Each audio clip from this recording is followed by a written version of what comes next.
போலியான கேத்தரிங் உணவு விநியோக ரசீது கோரிக்கைகளை சமர்ப்பித்ததாக கூறப்படும் குற்றச்சாட்டுகளின் பேரில் மலாக்கா மாநில மலேசிய ஊழல் தடுப்பு ஆணையம் MACC 7 பேரை கைது செய்துள்ளது.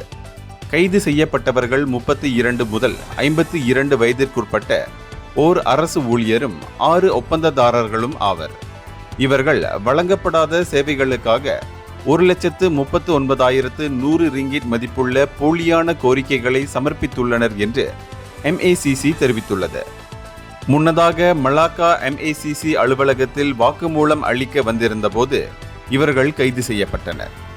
இவர்களை 5 நாட்களுக்கு விசாரணைக்காக தடுத்து வைப்பதற்கு நீதிமன்றம் அனுமதி அளித்துள்ளது. இவர்களின் குற்றம் நிரூபிக்கப்பட்டால் 20 ஆண்டுகள் வரையிலான சிறை தண்டனையும், அபராதமாக போலியான கோரிக்கைகளின் மதிப்பை விட 5 மடங்கு தொகை அல்லது குறைந்தபட்சம் 10,000 ரிங்கிட்டும் அபராதமாக விதிக்கப்படலாம். இந்தியர்களின் இதய குரல் மக்களோசை.